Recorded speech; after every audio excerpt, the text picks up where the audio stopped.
నమస్తే, నేను సిరి. భారత జట్టు కెప్టెన్ రోహిత్ శర్మ గారి నిర్ణయం ఏంటి అనేది ఇప్పుడు చర్చనీయాంశమైంది. ఎందుకు ఇప్పుడు అది సడన్గా ఆయన తీసుకున్న నిర్ణయాల మీద ఇప్పుడు ఫోకస్ చేస్తున్నారు అంటే కూడా చాలా విషయాలు ఉన్నాయి. సో వీటికి సంబంధించి అనేక అంశాలు మనకి తెలియజేయడానికి మనతో పాటు ఉన్నారు ప్రముఖ సీనియర్ జర్నలిస్ట్ జగదేవ్ గారు. నమస్కారం సార్. నమస్తే సార్. ఇప్పుడు చూస్తుంటే రోహిత్ శర్మ గారు తీసుకున్న నిర్ణయాలను బట్టి ఉంటుంది అని చెప్పేసి ఇప్పుడు ఏదైతే మన కెప్టెన్గా ఉన్నారో సో తను ఏమన్నా మరి రిటైర్మెంట్ తీసుకుంటారా అనే ఒక చర్చ కూడా నడుస్తుంది. మరి ఇందులో వాస్తవం ఉందంటారా? ఇది ఇంకా ఛాంపియన్స్ ట్రోఫీ ఫైనల్కి వెళ్ళకముందే ఈ రభస స్టార్ట్ అయింది. ఎందుకంటే ఆయన ఎవరు పాకిస్తాన్ ముఫీకర్ రహీమ్ ఒకడు, తర్వాత స్మిత్ ఒకరు, నిన్న ఆస్ట్రేలియా ఎవరైతే ఇట్లా రిటైర్మెంట్ ప్రకటించారు వన్డేలకి, వెంటనే రోహిత్ శర్మ కూడా రిటైర్మెంట్ ప్రకటిస్తారు. అండ్ మోరోవర్ ఈయన బాడీ షేమింగ్ జరుగుతుంది దీని మీద. ఇలాంటి సందర్భాల్లో ఆయన ఎందుకో ఫామ్ కోల్పోయాడు, సరిగ్గా ఆడలేకపోతున్నాడు, ఇంకా చాలు అనుకుంటాడేమో. ఎందుకంటే లాస్ట్ 2020 వరల్డ్ కప్ తర్వాత కూడా రోహిత్ శర్మ, విరాట్ కోహ్లీ ఇలాంటి వాళ్ళు ఇంకా దానికి ఆడమని చెప్పి స్టేట్మెంట్ ఇవ్వడం, ఇట్లా రకరకాల సందేహాల మీద ఈ ఛాంపియన్స్ ట్రోఫీ ఫైనల్ అయ్యాక కూడా రోహిత్ శర్మ వన్డే ఫార్మేట్కి రాజీనామా చేసేస్తారు, ఇంక టెస్ట్లే ఆడుతారు. ఆల్రెడీ 2020 కూడా ఆడట్లేదు కాబట్టి అన్నట్టుగా కొన్ని వార్తలు అయితే వినిపిస్తున్నాయి. ఇవి సగటు క్రికెట్ అభిమాని యొక్క విశ్లేషణ అనుకుంటున్నారు. ఇది ఎంతవరకు వాస్తవం అనేది తెలియదు. అంటే ఓన్లీ క్రికెట్ ఫ్యాన్స్ మాత్రం అనుకుంటుంది కానీ రియాలిటీలో ఆ చర్చ లేదంటారా? మరి రియాలిటీలో కూడా ఉండుండొచ్చు. బహుశా గాలిలాగా సోకి ఆ నోట ఈ నోట అది స్ప్రెడ్ అయితే అయ్యుండొచ్చు. కానీ ఇక్కడ ఎలా చూడాలంటే క్రికెట్ అనేది భారతదేశంలో ఒక మతం. ఆ మతంలా భావించే క్రికెట్ గాడ్స్ చాలామంది ఉన్నారు. సచిన్ నుంచి లెక్క పెడితే చాలామంది, ధోనీని, గంగూలీ గారిని, అట్లాంటి చాలామంది ప్రముఖులు, రాహుల్ ద్రవిడ్ గారిని, అలాగే ధోని తర్వాత యువరాజ్ సింగ్, ఇప్పుడు రోహిత్ శర్మ, విరాట్ కోహ్లీ, వీళ్ళందరూ ఒక సమకాలికులు. రోహిత్ శర్మ గారికి కూడా బాగా నేము ఫేమ్ ఉంది. ఒక కెప్టెన్గా చాలా అందరితో 12th మ్యాన్ వాళ్ళతో కూడా చాలా నీట్గా ఉంటాడని, డ్రెస్సింగ్ రూమ్లో వాళ్ళతో కూడా చాలా పద్ధతిగా ఉంటాడని కూడా ఆయన మీద ఉన్నాయి. అండ్ మోరోవర్ ఎటువంటి విమర్శలు లేవు ఆయన మీద. పుకార్లు కానీ ప్రోపగాండలు కానీ ఎటువంటి యాంటీ ప్రోపగాండా అలాంటివి ఏమీ లేవు ఆయన మీద. సో అటువంటి రోహిత్ శర్మ కెప్టెన్గా ఉంటేనే బాగుంటుంది అనే అభిప్రాయం కూడా ఒకవైపు ఉంది. ఒకవేళ మీరు అన్నట్టు ఈ ఛాంపియన్స్ ట్రోఫీ తర్వాత ఆయన వైదొలిగితే, మరి ఆట నుంచి వైదొలిగితే కెప్టెన్సీ నుంచి కూడా వైదొలిగినట్టే కదా. మరి నెక్స్ట్ కెప్టెన్ ఎవరు? విరాట్ కోహ్లీ అయితే ఇంకా నేను కెప్టెన్సీ నేను చేయలేనని చెప్పేస్తున్నాడు. ఎందుకంటే సచిన్ లాంటి వాళ్ళకే కెప్టెన్సీ ఇస్తే రెండు బ్యాలెన్స్ చేయక ఫామ్ కోల్పోయిన సందర్భాలు కూడా ఉన్నాయి. సో అంటే ఒక ఆట కెప్టెన్ అనేవాడు డ్రెస్సింగ్ రూమ్లో ఎంత జోవియల్గా ఉంటాడో గ్రౌండ్లోకి వెళ్ళాక నియంతలాగా, ఒక డిక్టేటర్ లాగా ఎంత పర్ఫెక్ట్గా ఉండాలో అంత పర్ఫెక్ట్గా ఉండాలి. దానికి బెస్ట్ ఎగ్జాంపుల్ సౌరవ్ గంగూలీ గారు. ఎందుకంటే ప్రత్యర్థి ఇచ్చే చలోక్తులు, విసురులకి, కౌంటర్లకి, మైండ్ గేమ్కి తిరిగి మైండ్ గేమ్ ఆడి స్టార్ట్ చేసి ఫస్ట్ ఇండియన్ కెప్టెన్ సత్తా చూపింది మాత్రం నాకు తెలిసినంత వరకు సౌరవ్ గంగూలీ. ఎందుకంటే మ్యాచ్ గెలిచిన తర్వాత షర్ట్ తిప్పి ఇదిరా ఇండియన్ అన్నట్టు కూడా చూపించాడు ఆయన. అంటే వాళ్ళు చేసిన ఓవర్ యాక్షన్కి, ప్రత్యర్థులు చేసిన ఓవర్ యాక్షన్కి. సో అట్లాంటి సందర్భంలో ఇక్కడ రోహిత్ శర్మ లాంటి వాళ్ళు చాలా జెన్యున్గా నీట్గా వెళ్ళిపోతున్నారు. ఈవెన్ ధోని కూడా మంచి కెప్టెన్ కాదనట్లేదు, ఆయన హయాంలో కప్స్ వచ్చాయి కాబట్టి మాట్లాడుకుంటున్నాం. బట్ రోహిత్ శర్మ, ధోని ఇంకా న్యూట్రల్గా, సింపుల్గా, సైలెంట్గా ఉంటాడేమో, కానీ రోహిత్ శర్మ చాలా సరదాగా ఉంటాడు అందరితో. కాకపోతే కప్పు గెలవడం అనేది ఎప్పుడు it's always team work means more than we కదా. సో అట్లాంటి టీం వర్క్ మీద ఎప్పుడు ఆయన సరదాగా అందరితో ఇది వెళ్తుంటాడు. కాబట్టి రోహిత్ శర్మ ఉంటేనే, కంటిన్యూ అయితేనే బాగుంటుంది.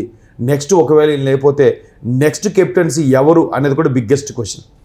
మరోవైపు విరాట్ కోహ్లీ ఉండని అంటున్నాడు. ఉన్న నేపథ్యంలో ఎవరున్నారు? కేఎల్ రాహుల్ పేరు వినిపిస్తోంది. హార్దిక్ పాండ్యా కూడా కష్టమే చెప్పలేం. తర్వాత విరాట్ కోహ్లీ అంటున్నారు. ఇంకా జడేజా పేరు ఒకటి వినిపిస్తుంది. జడేజా ఆల్రౌండర్ కాబట్టి ఒకవేళ ఆయనకి ఇస్తే ఆయన చేయగలడా? ఆయన అలాగని సీనియర్ కాదు, అలాగని జూనియర్ కాదు. ఇట్లాంటి సందర్భాల్లో ఎందుకంటే ఇండియన్ కెప్టెన్ అనేది ఎవరున్నా కానీ దానికి బీసీసీఐ మద్దతు ఉంటుంది కాబట్టి ప్రపంచంలో ఏ టీం కెప్టెన్కైనా ఏ టీం క్రికెట్కైనా శాసించగల సత్తా ఉన్న టీం బీసీసీఐ టీం. ఎందుకంటే మొన్నే బెస్ట్ ఎగ్జాంపుల్, మేము పాకిస్తాన్ మేము ఆడం అంటే ఓన్లీ కేవలం ఇండియా కోసం దుబాయ్లో మ్యాచ్లు పెడుతున్నారుగా ఇప్పుడు. అంటే ఇండియాలో ఉండే పాపులేషన్, ఇండియా ఒక మార్కెట్ని బేస్ చేసుకొని ఇండియాలో క్రికెట్ని ఒక మతంగా ఫాలో అవుతారు కాబట్టి ఇండియాలో ఆ క్రికెట్ ప్రేమికులు ఎక్కువ మంది కాబట్టి ఇండియా ఆడితేనే మిగతా మిగతా వరల్డ్లో ఏ టీంలైనా ఆడుతాయి. ఇండియా ఏదైనా ఒక ట్రోఫీలో మేము డ్రాప్ అయిపోతున్నాం ఆడమంటే బయ్యర్స్ కానీ ఈ యాడ్స్ రెవెన్యూ వీళ్ళెవరు ఫ్రంట్కి రారంట, అసలు ముందుకే రారంట. ఇండియా ఉందా చెప్పండి మేము వస్తాం అంటారు.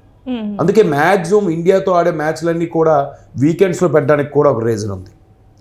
సో ఇట్లాంటి ఇంత ఇమేజ్ ఉన్న ఇండియాకి కెప్టెన్ అంటే ఒక పవర్ఫుల్గా, ఇప్పుడు అమెరికాకి ప్రెసిడెంట్ పెద్దన్నాను ఎలా అంటున్నామో క్రికెట్ వరకు మాత్రం ఇండియన్ కెప్టెన్ అనేది చాలా ఇంపార్టెంట్ మిగతా అన్ని దేశాలతో పోల్చితే.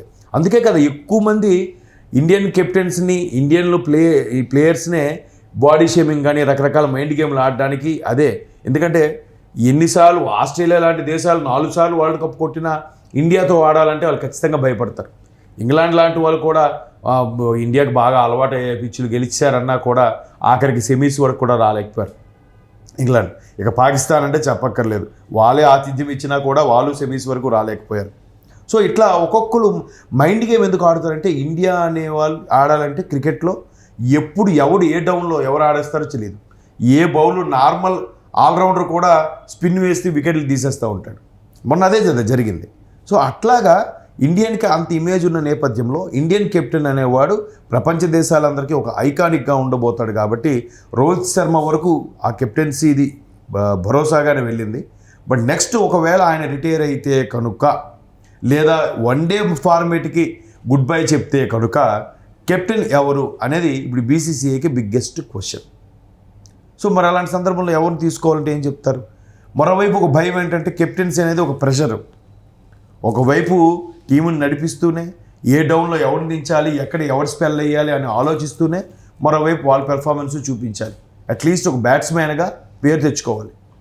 మరి అంత సత్తా ఉన్న ప్లేయర్స్ ఉన్నారా అంటే కొంతమంది ఫుల్ టైం ప్లేయర్స్ ఉన్నారు, కొంతమంది పార్ట్ టైం ప్లేయర్స్ ఉన్నారు. సో వీటన్నిటి మీద మరోవైపు రోహిత్ శర్మ ఇప్పుడు కోచ్గా ఉన్న గౌతమ్ గంభీర్ గారు వచ్చిన తర్వాతనే జట్టులో మల్లగుల్లాలు ఎక్కువ వేయాలని వార్తలు వినిపిస్తున్నాయి. అంటే ఇక్కడ ఒకటి వినిపిస్తుంది అంటే ఏంటి సార్, రిటైర్మెంట్ ఏం లేదు, నాలో ఇంకా ఆడే సత్తా ఉందని చెప్పేసి రోహిత్ శర్మ గారు అంటున్నట్టు కూడా ఒక వార్త కూడా వినిపిస్తుంది. అంటే ఈ వార్త ఏంటంటే వీటన్నిటికి చెక్ పెట్టడానికి ఆ వార్త బయటకు వచ్చిందంటారా? మరి అది తన వరకు వెళ్ళింది ఈ రూమర్ అనేది, అందుకోసం ఇది బయటకు వచ్చింది అనుకోవచ్చు. మరి బయటకు అందుకు కాకపోవచ్చు, ఎందుకంటే మొన్న షమీ మహమ్మద్ అని ఒక కాంగ్రెస్ నాయకురాలు ఆయన ఒళ్ళు బాగా పరిగెట్టలేకపోతున్నాడు, ఇంకా ఆటకు పనికిరాడు అన్నట్టుగా, అది ఆటగాళ్ళంటేనే ఫిట్నెస్కి పెద్దపీట వేయాలి అన్నట్టుగా చెప్పింది ఆవిడ. దానికి క్రికెట్ సమాఖ్య కూడా చాలామంది వెటరన్ ప్లేయర్స్ కూడా సీరియస్ అయ్యారు. ఆటకి బాడీ షేమింగ్కి సంబంధం లేదు, కొంతమంది లావుగా ఉన్నా చాలా బాగా పెర్ఫార్మ్ అవుతుంది. ఒకప్పుడు అర్జున్ రంతుంగా, ఇంజుమాముల హక్కు లాంటి వాళ్ళు ఎంత లావుగా ఉన్నా కూడా చాలా బాగా ఆడేవారు. ఆటకి దీనికి ఇప్పుడు ఈయన కూడా ఎప్పుడైతే ఫామ్ తగ్గిపోయాడని అంటున్నారో వెంటనే తన బ్యాట్తో సమాధానం చెప్తున్నారు. వన్డేల్లో డబుల్ సెంచరీ 3 times చేసిన క్రెడిట్ ఇంకెవరికైనా ఉందా? That is Rohit Sharma. Hit మ్యాన్గా పేరు అందరికీ ఎందుకు రాలేదు, ఈయనకి ఎందుకు వచ్చింది? ఏదో నా రన్లు నేను చూసుకుంటానన్నప్పుడు ఆడాయన. టీమ్ స్కోర్ కోసమే ఆడతాడు. ఫుట్ వర్క్ ఉంది, హిట్ మ్యాన్గా పేరు తెచ్చుకున్నాడు, మంచి కెప్టెన్గా పేరు తెచ్చుకున్నాడు. సో ఇటువంటి కెప్టెన్ తను వైదొలిగితే తనకు తానుగా నెక్స్ట్ ఎవరు అనేదే టెన్షన్ తప్ప ఆయన ఉన్నాడు. ఈ బాడీ షేమింగ్ ఈ వేస్ట్ ఫెలోస్ మాటలు పట్టించుకోవాల్సిన అవసరం లేదు.